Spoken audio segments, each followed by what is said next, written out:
Why is the turkey the Thanksgiving staple? It's dry, it's bland, it's almost impossible to make it tasty.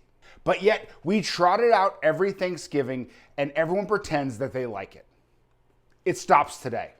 Today, I say we get rid of the turkey and we bring in the big guns. We bring in the prime rib. My name is Brad and I am the Butcher Wizard. I teach people how to save a ton of money cutting meat themselves. On this channel, we cut meat, we cook meat, we eat meat. So if that sounds good to you, then you are in the right place and we can be friends. This is a whole ribeye. Basically, a prime rib is just a section of this whole ribeye. And you know, around here, we're gonna cut it ourselves.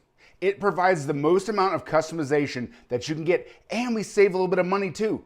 I paid $14.99 per pound for the whole ribeye, and around in my grocery store, it's about $20-ish a pound for a prime rib. So you can save money that way. In fact, do me a favor, in the comments, can you put what your local grocery store is charging for a cut prime rib, just so we can compare, and put in there also which state you're in the United States, so we can just kind of see, like, hey, what are the different prices across the country? On the grocery store front, look out for the great deals on prime rib. Around the holidays, a lot of chain grocery stores will put prime ribs on sale at a crazy discount. It's really so you go in and buy all the other stuff you need for your Christmas or Thanksgiving holiday. If you can take advantage of that, go ahead and do so. But for all the other times of the year, we're gonna save the most money by cutting it ourselves. Whether we are cutting it ourselves or whether we're buying it from the grocery store, the first thing we need to do is identify the ribeye cap. It's also known as the spinalis muscle. I like to call it the best bite on the entire cow. So when you're looking for prime ribs, you want the biggest piece of the spinalis muscle on your prime rib as possible. Unless, of course, you don't like your in-laws and you really want to save that beautiful prime rib or that steak for yourself. But again, that's for some that's a different kind of video. That's a different counseling kind of video, but you know what I mean. Before we get too far in, I want to tell you about my new cookbook called Primal Cuts. And what are we talking about? We're talking about cutting your own meat at home. In this book, it's different than any other cookbook you have. It's because each chapter focuses on a different primal cut. Not only do I show you how to break it down and how to cut it, I also show you how to cook it. So there are 100 recipes in here from my 25 years in the restaurant industry, and it's just full of information, tidbits, tips, tricks, all the things you need to do to cut and cook meat, which is what we do here, is in this book. It is available for pre-order now, and it goes live on November 11th.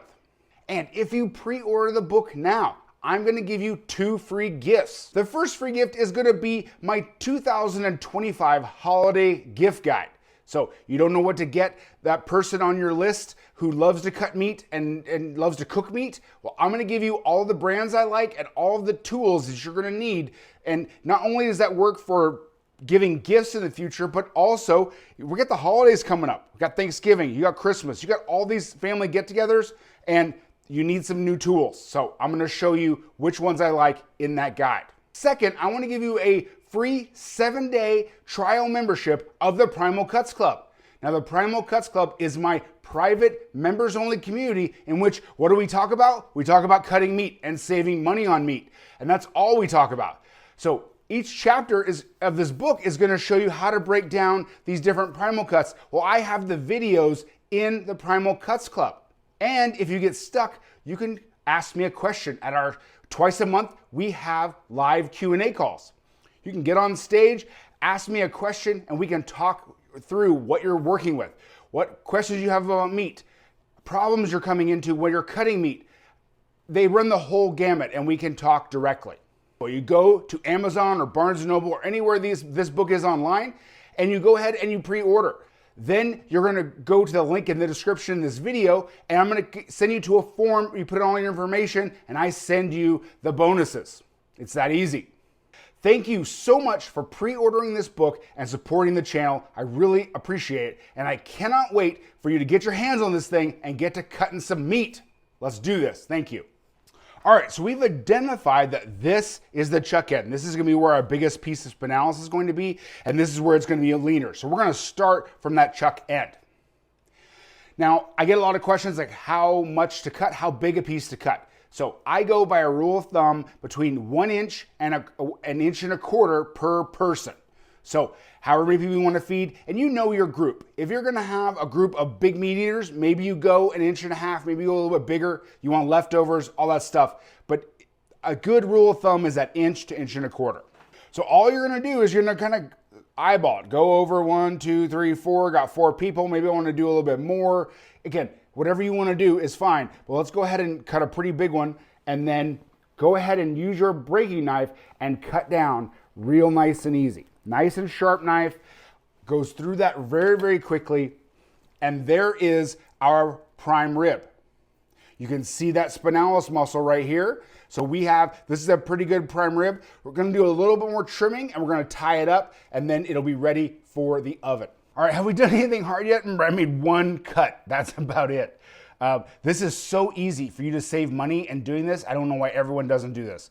So people say all the time, like, I don't have time to do all this stuff.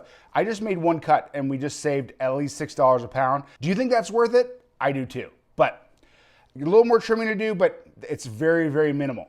And it's optional too. So let's get to it.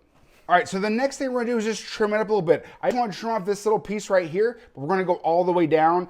It's just very, very simple and kind of curve our knife around so it makes it continues that nice rounded edge because we want that beautiful prime rib. When we tie this thing, it's gonna look like this and it's gonna be so pretty. Again, all this trim, we're just gonna make that into ground beef, beef tallow, all the things we do on this channel. It does not go to waste. This is very good meat, so we can go ahead and use this. All right, so now we're gonna tie this thing up. Basically what that does is it makes everything nice and compact. It's gonna be nice and round. Again, you can see that this is splayed out, and then if we tie it up, it's gonna look like this, a nice round ribeye roast. So we're gonna go ahead and start to tie it up. I'm gonna show you a couple different ways to do it. Now, basically what we can do is do a butcher's tie to it, okay? You're gonna take your butcher's twine and you're gonna leave about 4 to 5 inches on one side, and then you're going to take the side that's still hooked or still attached to the spool over here. You're gonna take your 2 fingers and you're gonna go twice around, make a double loop there.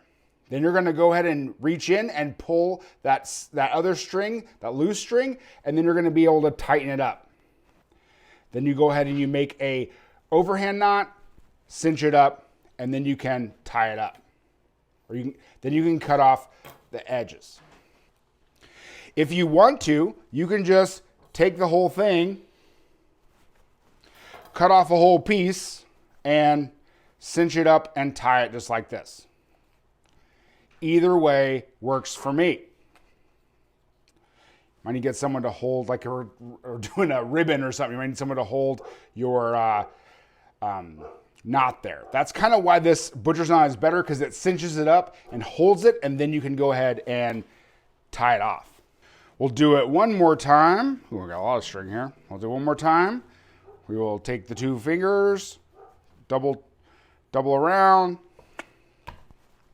break our string. All right, so we'll do it one more time.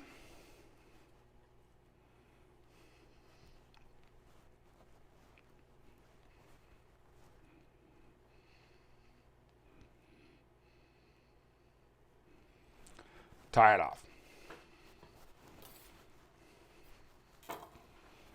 So then we have our nice compact prime rib. We're gonna hit it with a little bit of Worcestershire sauce. This is the binder I like to use the most. You can use mustard, different things, but I like to use a little bit of Worcestershire sauce. Get it all around. I'm gonna go ahead and use this good all-purpose seasoning. This is kind of like a Montreal steak seasoning I really like. Get it from the chef's store. It's kind of their version of it.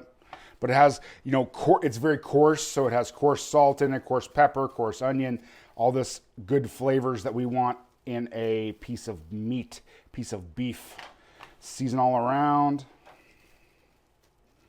Getting all sides, because that's what's going to create our crispy crust on the outside. So that's going to give us just that delicious flavor and texture.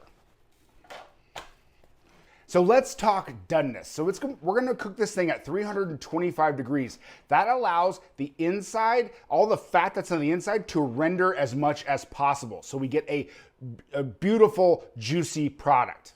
I like to use a wireless thermometer. This is the Meter 2. Again, they're not sponsoring this video or anything. I just like to use it. It has an app and it'll tell you, you can put in there where it's got prime rib, you want it for medium rare, it'll tell you when to pull it and how long to rest it. So we're gonna use that today. Basically, a good rule of thumb is to be 15 minutes or so per pound. Using a meat thermometer or one of these wireless thermometers is the best way to make sure that you get the proper doneness. So let's put this thing in the oven and we will see you when it's done cooking. Let's do this. Roasted our prime rib till it got to that medium thing and the meter told us to go ahead and pull it. Again, shoot for that 15 minutes per pound, maybe 12 minutes per pound, somewhere like that. But internal temperature is the way to go. So whether you do it with a meter thermometer or whether you do it with a regular meat thermometer, that's the best way. I go over all the ways to determine doneness for all steaks and roasts in my book, Primal Cuts. So go ahead and pick up one of those and pre-order. All right, here we go. Prime rib. Smells so good. Look at that, beautiful medium. Oh my goodness. Steam coming off of the smells here are great. Woo! This has turned out so good. You imagine cutting open that on your holiday table? Yeah, that's what I'm talking about.